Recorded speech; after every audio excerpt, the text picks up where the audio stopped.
Amy, welcome to the Books for Guys podcast. How are you? Thanks, Chris. I'm excited to be here because I just love the concept of books for guys.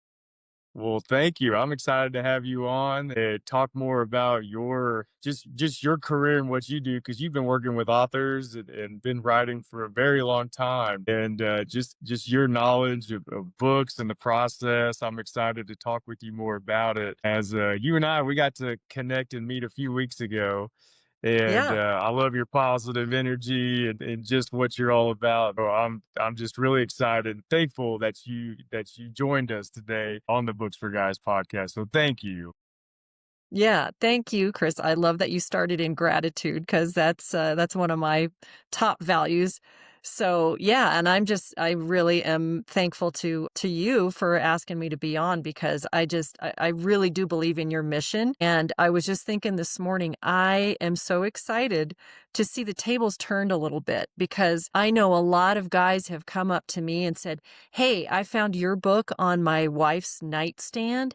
And so she was done with it and I read through it and I was like, wow, this book is really for me too. And they might not have picked that book up, but now I'm excited for women to be picking up the recommendations from their Yeah, men. that's right. Yeah, and it goes both ways. This has been really fun for me because we've had a lot of female writers on the podcast. A lot of my friends read different books, and we have a lot of female followers of Books for Guys. And they're like, man, we love what you're doing. I got a book recommendation off there. So while it's called Books for Guys, there's an awesome correlation and just kind of a joint effort and support. So it's been really fun just like having the conversation and I love your story of a husband finding your book on his wife's nightstand because me and my wife we seem to get different books that we pick out, but we end up reading the books that we both have picked out, and it's just kind of funny how that works.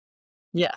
Yeah. Yeah. It's great. It's great when it goes both ways. But I love what you said about how, women get together and do book clubs and talk about it Yeah, and have a glass of wine or whatever. But guys don't yeah, tend to do that. So where do they find book recommendations? yep, So yeah. this is really fun to just give people more insight into great books and authors that are up and coming and all of that. So I'm excited. Yeah.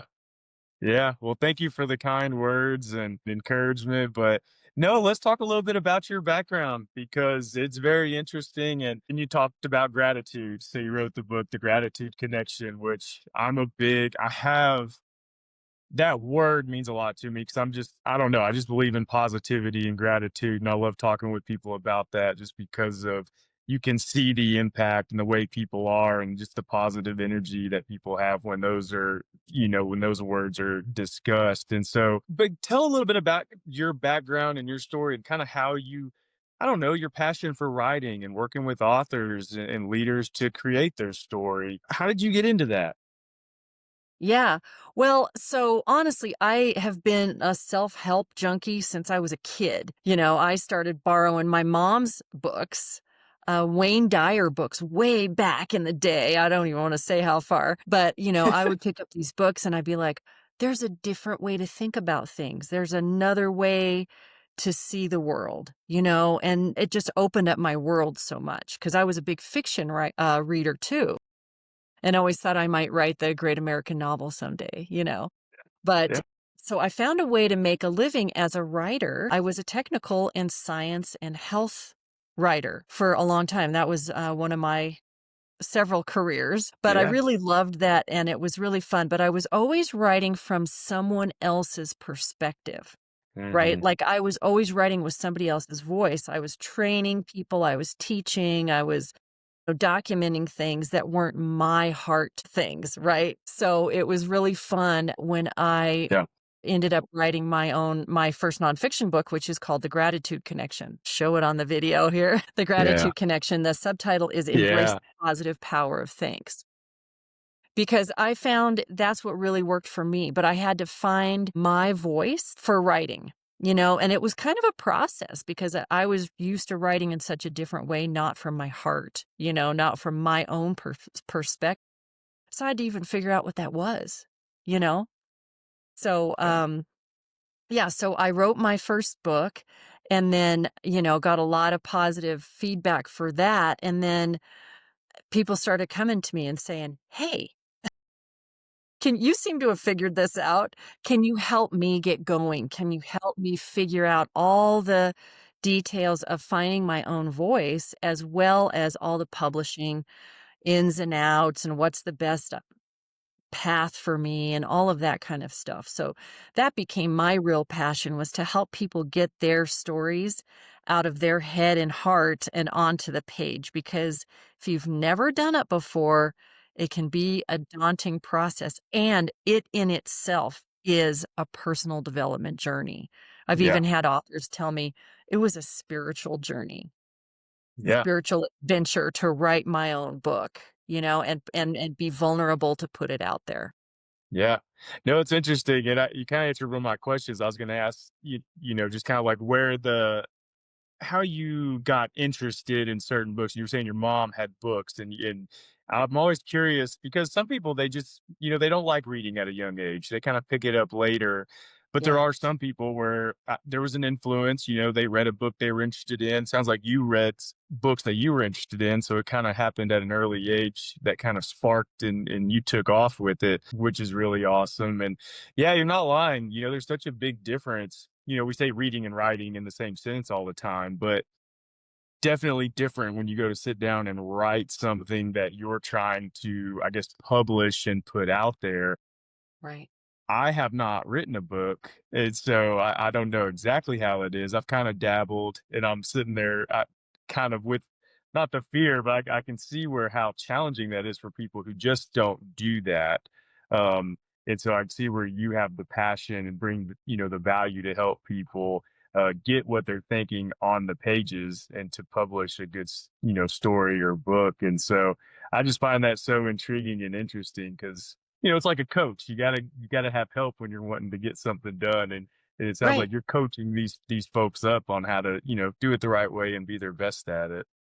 Right. Well, it's just like any kind of coaching, right, Chris, where you're building a new skill set, you're building Yeah, muscle memory, you're building all that kind of stuff. And I think in general, people think that we should just be able to sit our butts in front of the computer and be able to just write a book, But yeah, there are yeah. so Sounds many so easy. aspects. Yeah, it's not that easy. I mean, in a way it is. Yes, you can sit down and write, but, organizing a lifetime full of experiences and putting it in a way that's actually someone else can receive it in the way that's going to help them, Yeah, take that transformation that you've experienced and put it into their own life. That can be a little trickier, and it yeah, needs to be really well thought out first before you even start. So that's some of the yeah. stuff that I love to help people do.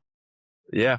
So when you work with individuals who are, they haven't written a book before, what's some of the first, I guess, steps you do with them to kind of unlock what they're trying to do? And I think we talked before, you guys even sometimes you allow the person to just talk and then you guys can write it for them to make it a little bit easier. But what all do you do to help get that process started with somebody? Yeah.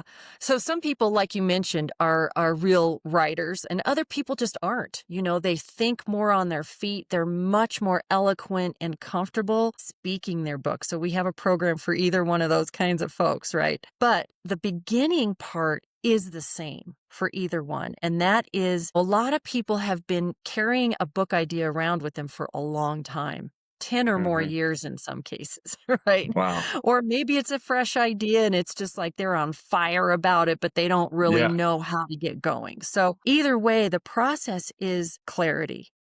And so I have a whole program of this inquiry and conversation that we have to help people get really, really clear on some things before they start writing. Because what Yeah. happens is it saves them countless hours and time and frustration of rewriting something. Because when you just do a brain dump and it's scattered and it's all over the place and it's not organized, that is a real trick. It's like taking a 3,000-piece puzzle Yeah. and trying to lay it out on the floor and make sense of it when it's too big to even see. Yeah. So it takes so much more effort to do it that way, to kind of redo it after doing a massive brain dump than to get Yeah. real clear on what you're doing in the first place. You know, your real mission. What are the things you most need and desire to get some in someone else's brain, right? Yeah. And how can they most receive it? And who are those people? And on and on. You know, there's a lot of things that people get clear. And even if they've been carrying this idea around for a long time, they may not have thought of all these questions. I see that all the time. They think, oh, I have this idea, but it's just not solidified yet. And so when we can make Yeah. that happen, Yeah. then you're in alignment and you can just go. Just like when you have all the skills Yeah. for a new sport or whatever it is, a new something that you're trying to do. Once you have the basics, now you can make real progress. Yeah. No, I love the way you break that down because yeah, if you have an idea and you're on fire, there's 20 different lanes you're trying to go down and get everything done at once, and then you forget something. But having somebody like you who can keep things, on a single path and check this, check that, and get it all to the finish line in a nice organized way, I can see how that would add a lot of value to someone and save someone a lot of time than trying to do it by themselves. How, for someone who's just starting with an idea, and I don't know, maybe this was different 10 years ago, 15 years ago to now, but from conception of the idea and working with you to actually publishing a book, what's a typical time frame that where all that takes place? Yeah, it really depends on the person. You know, I hate to say, oh, it Mhm. depends, but it does. You know, some people who are very organized, very determined, and have the time can Yeah. do it pretty quickly. Like I would say they can finish writing in maybe 4 months. Oh, wow. Which is pretty yeah, it's pretty quick, but it's that's all when you've got clarity, and I have had people do that, especially, seems to me, newly retired people who are so used to having a job, and now this becomes their new job, Yeah. right? So it's perfect. Yeah. But most of us Yeah. are running businesses. We're doing all kinds of other things, and so it really is incorporating it into an already packed schedule with business and family and social lives and travel and all the things, it becomes a bit more challenging. So we generally spread that time period out a bit, anywhere from 6 months to a year for the writing and then publishing. It usually takes about 3 to 4 months. So I would say, Yeah. 7 to 8 months to as long as you want to take. But I feel like, that's a good time period because then it keeps you want enough space to write, but you don't want too much. Because it's just like when Yeah. you had a Yeah. Yeah. test. If you don't have to have your paper due for 2 weeks, you're like, oh, I got all kinds of time, right? Instead of, Yeah. if it's due next Tuesday, then you're going to be on it today. Yeah. No, it's interesting. I've talked to a few different authors, and one of them was telling me how they gave themselves a timeline of a year, but then when they started working with someone, they got challenged to do it in half of that, and then really they Uh, finished it within 3 months because they did find the focus and were kind of like, okay, I can. Someone's telling me I need to do it this fast. I'm going to do it, and end up being a great book. But then, I talked to other people and they're like, yeah, it will kind of like you said, this idea, I've been messing with this for 5, 6, 7 years now.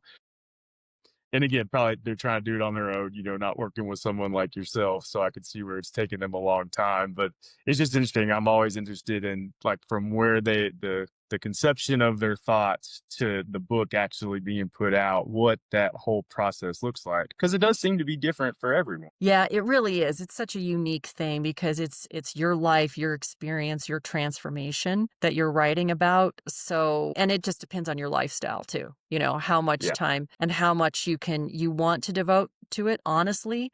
Like Yeah. this guy you were talking about, it depends on priority. Yeah. Your book, it's a big project. It's got to be high priority. It's kinda like if you're building a house or building an addition on your house or something, you don't really wanna draw that process out for years, Yeah. Yeah. because it's just not gonna have the continuity that it Yeah. could have had if you'd built it in a shorter time period and really devoted your resources to it, you know? And it's gonna Yeah. end up being more time. and Yeah. more hassle, Yeah. more of Yeah. your Yeah. own personal resources to do it that way than to really create that focus in your life and be able to get it done, and having some accountability and a person to talk things through with, because people get stuck. Yeah. It's a big project and there are sensitive things that people are usually talking about. And so it really helps to have, people call me a book therapist, right?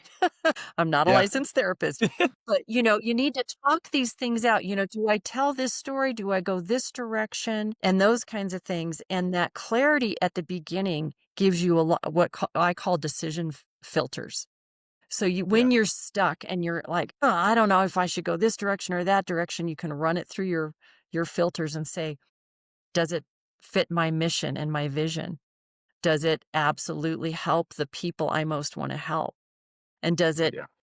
meet my goals as an author, as a speaker, as a business person, as a coach, whatever it is? Then it kind of answers 90% of your questions to be able to Yeah. talk those Yeah. through. So, yeah. Yeah. No, I love that. You got me motivated. Maybe there'll be some other Your day's listeners here coming, too, maybe Chris. reaching out to you saying, "Hey, I've got an idea. I need Amy's help here to get this on paper, put this out there." Uh, it just I don't know, just again, I love the way your passion behind what you do because if anyone I think is on the verge of thinking about writing a book, I think talking with you, uh, that motivation would go over the edge, and they probably jump in and get ready to do it. But talking a little bit more about your book, The Gratitude Connection, you kind of explained some of the purpose behind it, but what do you do? I guess like the motivation to write it. Did you feel like a responsibility to write it and because you wanted to help others, or was it more of something that you felt passionate about, you wrote it and it's had an impact maybe without you. Does that question make sense? Cuz I always ask people like Yes, did it they totally enjoy does. And it's a writing great it? question. Okay. It's a Yeah. great question, Chris. Thanks for asking that, because it's like a lot of my authors that I work with.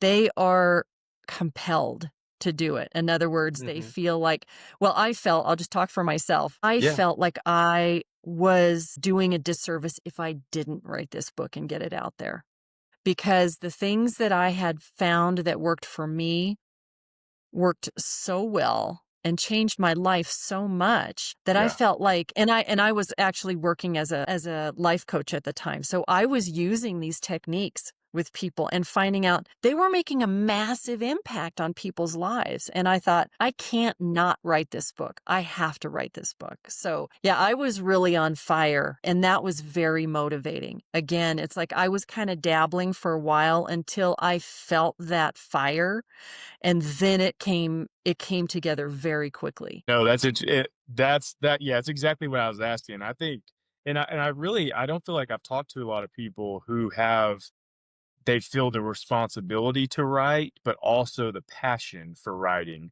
And you have both. I mean, that's like the perfect storm for a book, I feel like, is if you've got the passion and the responsibility of it, you're able to talk through it and provide so much value. Because I do find it interesting. I've talked to a couple people and they've written because they had the responsibility to share what they needed to, but they didn't necessarily like to write. And then there's been other people they just like to write and they write all kinds of stuff, fiction books and different things. But you seem to have had Right. clarity, purpose mixed with your passion for writing, and so I'm sure that's why your book has been so great and has had such a big impact on people. Yeah.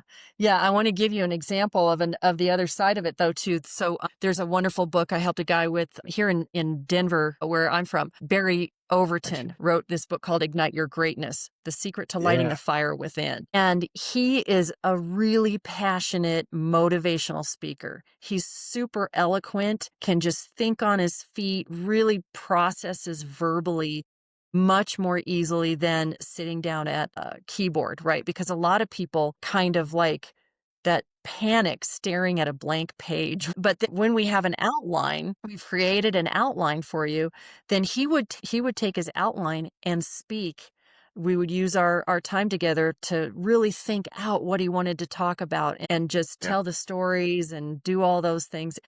it comes out with a book that's very conversational, right? So you kind of feel like you're sitting in a room with Barry having a conversation, and it's very just accessible. It doesn't sound formal or like Professor Barry or anything like that. It sounds very much like your good buddy sitting on the couch with you and just having a conversation. So that's a really fun way to write a book too for people who are just, they're like, I'm not a writer.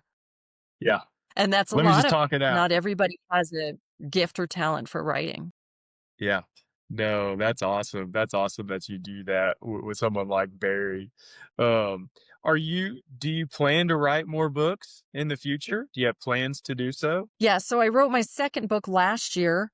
It's called Unleash Your Impact, and this is really about writing the kind of books that we write. Yeah. It's how to write your transformational book to change lives. So I do have another book. It's still in my brain at Yeah. this point, but it'll be more about my spiritual journey, and kind of, I feel like professional, personal growth is all really spiritual development too. It's taken us to a higher place. It's helping us live from a higher vibration and make a greater impact on ourselves, on our families, our friends, and the world. Yeah. I love that. I love that because yeah, what your work is something that's going to well, it's going to be around forever. It's one of the cool things that when one day when you leave this earth, your name and what you wrote will still be here, and somebody will be able to pick it up and read and learn from it. It's like music. A song that you can find forever, and some of them are transformational, take you to different places, when you hear them, and just like books, there's certain books you read and they take your mind goes somewhere else. I think that's awesome. And the way you describe that is really powerful. I like the way you describe it. Yeah, So that's thanks, great. Chris. Yeah. Yeah. Well, this is kind of my final question for you, Amy. And I ask everyone that comes on the podcast this same question, but what's a book or two that has had a big impact on your life? And when someone asks you for good book recommendations, what are some books that you like to recommend to others? Oh my gosh, there's so many, depending on what you're looking for. And that's why I guess I would send people to my website, which is Unleash Your Inner Author. And there's a page called Author Spotlight there. And it's divided into kind of inspirational or, different kinds of books. But like I learn from every single author that I work with. So we have books on grief recovery. We have books on people who have gone through traumatic experiences and have built resilience and really transformation in their lives where they haven't it's the trauma is not the story, it's the transformation that Love is that. what we want to focus on. It's really that who are you becoming despite whatever you've been through. So those kinds of books really hit me. I would say one that was really transformational for me as a kid. As I mentioned, I started reading these kinds of books at a young age. As a book called Creative Visualization.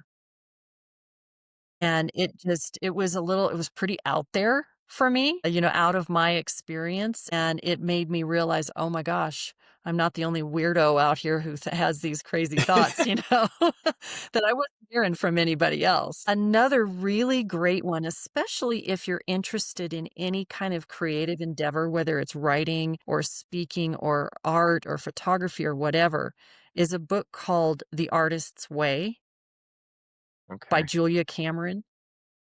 Okay. It's really a great book, and it was a catalyst for me writing my first book. Once I got to about chapter 3, I had a huge aha moment of what my book was gonna be. I could kinda see it already fully formed, and that's a gift that I've kind of taken forward into my work. Like, if you start telling me about your book and I can get a really good sense of it, it's already done to me. I can really, I can kinda see it like almost the cover. I can get a sense of what it feels like. And Yeah. that's what I really love. And there's so many good books out there that can help us create the life we want to, find new possibilities that we didn't maybe think were even possible for us. But that's the kind of books that have changed my life, and that's why I do what I do, is help other people write those kind of Yeah. books. Yeah, I love that. And I know that's a very hard question to ask. It's like, what's your favorite movie? What's your favorite book? There's so many for different circumstances and different genres and different times of life and different passions. But I'm always curious what somebody says because sometimes there's books I know people read every year, or there's books that they give away to people as gifts that they're really fond of, and so it's just I'm always curious to know what somebody recommends, and I add it to my list if I haven't read them already, so I can make sure I Yeah, try my best to get that one in. yeah. But Amy, Do you no, have I favorites, Chris, that you recommend? I do, I do. So QBQ is called Question Behind the Question is one that I recommend to a lot of people. It's a professional development book. An old leader of mine gave it to me like 7 years ago, and it's a book I read every single year. It's a short read, but it's really keen on like servant leadership and helping others and just kind of, not being your title not being too much for the work and stepping in and leading by example and stuff like that. So I always give that to a lot of people that ask me. And then my favorite book I've ever read personally is the Tiger Woods book. Just the story of how he was the way he was in competition and how he was able to dominate for so long. And it talks about like his dad and the impact that he had on him at such a young age and just the work that he put in, the amount of hours of golf that he had done by certain ages. And you're just like, wonder this kid was so good. But I'm just always interested in the mindset of certain people and just kind of how they, I don't know, how they acted the way they acted, how they were able to accomplish what they accomplished. There's a lot of books that I've enjoyed, but those are two that like just very quickly come to mind when someone asked me for a book recommendation. That's great. Thanks for sharing those. I haven't So, and read there's either one. probably a lot. Yeah, then there's lots of others. I could definitely send them to you, but yeah, those are the two that have probably I think about the most. No, Amy, again, thank you so much for coming on here, and I can't wait. Your books will be on the Books4Guys website, and we'll add the links to your website and everything in the episode. So if you're interested in ordering your book, if someone's interested in getting a hold of you, as maybe they're thinking about writing a book and they need some help, they'll be able to reach you. And so we'll make sure all of that's in the podcast notes. And then, like I said, the books will be on the website. But no, Amy, thank you so much. This has been such a fun conversation that I've been looking forward to, and just can't wait to follow your work and the authors you work with. It's going to be now that we've met, it's something I definitely am going to keep up with, and I can't wait to see what all you do. Yeah. Thank you so much, Chris. And I'm excited to, continue following Books for Guys because I really like what you're doing and getting younger men involved in reading and just even audiobooks. We mentioned earlier that not everybody's a Yep. reader either. Or is going to Yep. sit down and really commit to 2 or 300 pages, but you can go out on a walk and listen to a book, and really retain it, get the information and really bring it home to yourself too that way. So, however it works, let's get people, there's so much wonderful information out there and inspiration that, it's wonderful for authors to know that people are out there reading their books and it's making a difference. That's right. That's right. Yeah, however it works. Audiobook, Kindle, physical copy. We're here to help you encourage you to do it one way or another. And yeah, and just get some knowledge and continue to learn and just learn about people and it's good for you. And so, but no, thanks again, Amy. It's been a pleasure and can't wait to spotlight your books and have more conversations as you write more of them. Sounds great, Chris. Keep doing what you're Thanks, doing. Amy.